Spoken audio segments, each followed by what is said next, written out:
Asia 2050. Confused or unfocused? We are group 2. Where is the clicker? Okay, we are group 2 together. So, now I would like you to imagine. We're sitting in a car, each of us sitting in a car in the middle of nowhere.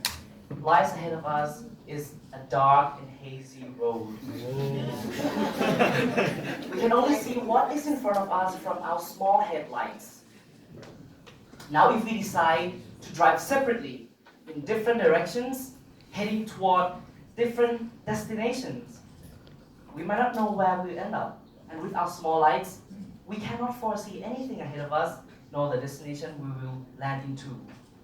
We might land into the land we do not desire. In 2050, Asia will face the common issues, the worrisome ones. The population will rise to 5.2 billion people. The number of urban passengers will double due to people migrated from rural area into the city. And also, the most worrisome for me is the unknown fate of 1,700 UNESCO-listed endangered Asian languages. Why it's worrisome? Language carries cultures, and culture carries language, vice versa. So if we don't address these issues, the heritage, transport, and smart city well, we might end up in the dystopian world. And the dystopia is confused.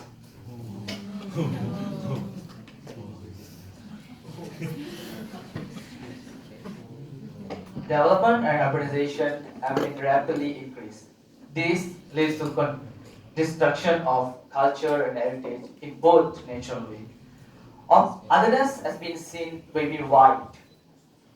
People lost their identity, people lost their culture, people lost their language. For example, Maya Bay in Thailand has been closed for forestation, and countryside in Azerbaijan has been disrupted.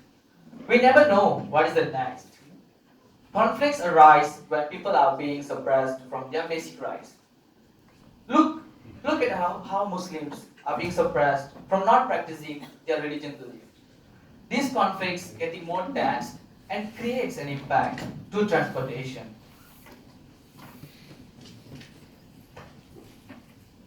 So imagine you as a city dweller. You not only have to deal with the isolation and conflict caused in the cultural dimension, but also with similar problems caused by lack of quality of transportation, which means simply getting from point A to point B, and you just face problems over there. So let's say you have to go to school at 9 a.m., but instead you have to leave your house at 6 a.m. because you need to spend 3 hours commuting to where you want to be.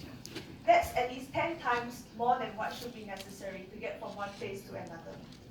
Then even as you leave early, you hesitate to do so alone because you know very well that in your unwalkable city, you could very well be harassed, mugged, or even killed in the unsafe and ungoverned streets. In the end, you wonder whether you should just buy a car and drive safely to where you need to be. However, you are poor and you cannot afford it. And plus, you don't really want to because you will also be stuck in a 3-hour traffic jam with the congested roads and not well-managed streets. This is how our dystopian systems can become exclusive because of transport. It can become exclusive to certain members of society based on their class, where they stay, or even on their income level. And even if you safely get to a station on public transport, you see 3,000 other people waiting for the same train that was supposed to arrive 45 minutes ago. This is unreliable transport systems. And we already see concrete examples today in the Philippines and in India. And in 2050, with a growing population and growing urban population especially, these problems will be further amplified. And on an international level, you will also see a world of low immigration and high tariffs because of tightened borders. And there are limited opportunities to access goods and services, leading to negative economic growth.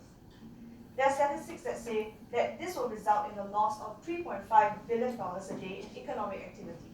And today in the Philippines, this translates to a lack of money that could have been used to uplift 6 million impoverished people in the country itself. Yep, so I'm going to talk about smart cities. And smart cities are basically cities that leverage technology to solve real world problems. And in today's world, it is a given that technology such as AI, machine learning, blockchain, VR, AR are all used to solve problems such as power management, traffic management, safety, etc. But what we want to talk about is how smart cities affect the people's lives, because it's the people that need the smart city. So let me look at the case of Xinjiang in China. Xinjiang is a province in China which is home to the minority Muslim community, which form less than 0.5% of the entire Chinese population, and they are declining, mainly because the government has put a target on their back. They use technologies such as machine learning, artificial intelligence, IoT to gather data on them. They capture their faces, they capture their voices, they capture their biometrics, and create a profile for them, and then use it to isolate them. And this has led, sorry, I missed the slides. And this has led to increased negative impact. People are feeling distrust. People have no trust amongst themselves, and this has led to a reduced level of innovation and productivity. And all this is because of neglect. There are people who feel that what China is doing is okay. There are people who feel that what China is doing is not okay. And there are people who are obviously being oppressed. But the fact of the matter is, none of them are trying to understand each other. They don't understand where the other person is coming from, which leads to these sort of echo chambers where you only listen to what you want to listen to and neglect things or ideas that you don't want to. And all this has led to a very fragmented world. A world where we are each divided by every single aspect of our life, be it our community, be it our religion, be it our language. We are being fragmented into very little pieces. And as we all know, for innovation, for productivity, we all need collaboration. We have some strengths, we have our own weaknesses. And innovation and productivity only occurs when we are able to complement each other's strengths and work on them. And in such a fragmented world, it is truly a dystopia. So we have seen these various elements come together to ultimately create destruction. On the path to the hazy road, we see that people, the passengers, are confused. That cities destroy themselves from within and without. Is this truly the picture of future's habitats that we want to? Don't we want a brighter future? Now, if we just rearrange these elements, our letters, our lifestyles, just slightly, then we see that we are not going to a path towards destruction, a confused path, but one of an end focus, towards a brighter future. Now let's see how smart cities of an end focus can lead to a brighter future and address some of the problems that previously were mentioned. So, for smart cities, we can have novelty and sustainability. Novelty in the sense of creating innovation, continuous new development through the development of infrastructure, providing education, but more importantly, implementation. Let's see a real-life example of this. In Seoul, the capital of South Korea, they have created a Seoul Innovation Bureau, a government agency tasked with listening to its citizens for innovative ideas and having the government reflect those ideas back into policies. So, in just 1 year since its implementation, 6,000 meetings have been held with more than 600,000 citizens providing their input. And what have they created? They created innovations like the night bus system that runs all night, or automatically updating travel cards for better transportation. In this sense, these smart cities, there's no need for surveillance because people trust each other. The government and the public are able to understand each other better. And what about neglect? This is the very opposite of neglect, where citizens are actively participating in the community and creating innovation along the way. How about sustainability? We see the brighter future of future cities, smart cities, being of having long-term goals and having incorporation. What does this mean? In terms of long-term goals, we see that smart cities should have long-term goals in mind when creating their structures or using their facilities. A real-life example is in Osaka, Japan, where 10% of its energy is generated from renewable energy sources. Heat from sewage plants provide electricity to homes, and they have achieved nearly 100% recycling efficiency. We see that these policies have long-term goals in mind, but they also incorporate man-made facilities with nature, with the city government and the public. Incorporation also extends to multi-level collaboration. You know that sustainability cannot be spelled without us, US. So, we need a sustainable future that isn't achieved alone, but through private and public partnership, government to government partnership, but also among different interest groups. And only through this can we create a smart city that's not fragmented, but rather achieved through collaboration and being together. Now, how does transportation tie in with all of this? So in those smart cities, we are further guided by the principles of efficiency and connectivity for us to be able to provide you the perfect commuter life, which is essentially an efficient and sustainable mobility ecosystem that works for all of us. So what are the components of a perfect commuter life? We simplified it into 4 things. First, people-centered mobility. Because right now in Thailand, there are 62 people that die every day because of traffic-related incidents. That is 62 lives of parents, children, and elders who are at stake just because of bad infrastructure and bad planning.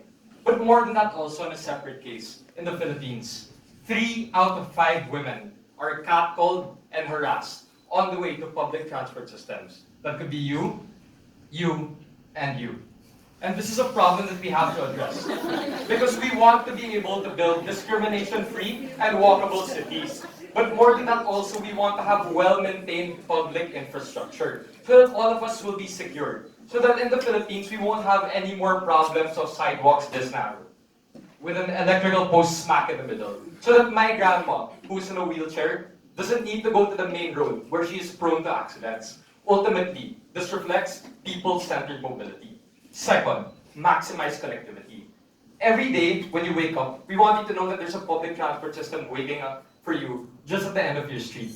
We want you to know that all these modes of public transport available in your city are available to you and accessible to you, regardless of where you live in the country. And more than that also, when you ride that bus, it's going to take you to an integrated transportation system, which is a hub for all public transport systems, so that you won't even have to think about switching trains. You don't have to think too much about where to go when your bus departs. We need to be able to be more efficient in these things. Third, we want an optimized public transport system. Because right now, we understand that you have to be able to get to where you want to be at your desired time in the safest and most convenient way possible. But more than that also, we don't want you to waste your hard-earned money spending high transportation costs. Which is why we want to push for more affordable means of transportation. And in 2050, we feel that this is very much feasible. But more than that also, we need to assure you of quality and efficiency in the way we get to places. And all of these are good ideas. But we have to ask, how about the people after Asia 2050? How about our kids? How about the kids of our kids? Which is why our last step is to create sustainable and inclusive policies. Because we know we have to do something more in order to protect the future generations. Which is why we want to push for the creation of a regional framework for commuters' rights. So that all of us, regardless of where country we are in the region, can demand proper mobility infrastructure to increase dignity in public transport. But more than that also, we have to value environmental protection. We envision a world where we have modes of public transport that emit no harmful gases to our environment. But more than that also, economic sustainability. We have to ensure that we lower tariffs to the point that costs of delivering goods to other countries are now cheaper, and it's easier for us to transport not only goods and services, but also people like us by creating more visa-free initiatives, not only within the region, but also around the world.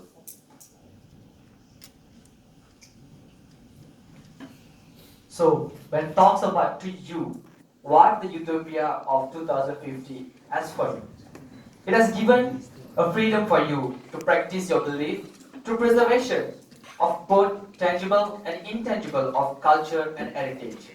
No one can snatch it away from you. Being openness become a norm through public policy and education. Through education, generation in 2050 would be able to experience their culture through AR and VR technology. This we call restoration and preservation of culture and heritage. By that, the awareness of a diverse culture is raised and tolerance is achieved through mutual understanding. And we want to recognize the human rights. We want everyone here to experience a situation where people from different belief, different religion will be able to practice their belief in the same living space. Well, only through together we will be able to effectively address such issues. Because these issues that we face, there are transboundary issues like environmental issues that will affect not only your region but the neighboring regions. They can be the issues that you face separately, but the solutions to them could be shared among us, like the aging society, discrimination, or exclusion. So utopian world needs direction. We wish to see Asia in 2050 as a great continent, not only in its size as it already is, but also in its maximized capacity, where people can live without fear of discrimination, but with pride of their preserved heritage, both the tangible and intangible ones, with mutual respect and understanding of each other, with respect for human rights and recognition of Asian and global identities. People can get from one place to another place efficiently, affordably, and inclusively. And the standards of living of people in Asia are raised by the equal, sustainable, cooperative development of smart cities. Through that, we will not end up in the confused dystopia, but we will be in the utopian world with end focus. So, we must say that this utopian world is so hard to achieve. True, it's hard to achieve, but I would say that the essence of visualizing these kind of utopian worlds is not the achievability of it, but the essence of it is what I'm going to tell you. Let's imagine let me take you back to the beginning of the presentation, where we're sitting in the car, each of us in the dark and hazy road, in the middle of nowhere. If we drive separately, of course, we would land into the dystopian world. But what if we join together on the same road? Our small headlights would join together and become a bigger light that will shine ahead, that will show us a clearer picture what is ahead of us.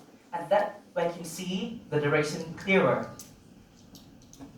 By the time of 2050, we might not land like where we expected. But along the way, what happened? Progress. Of course, we were not at the same place where we began before. We move forward.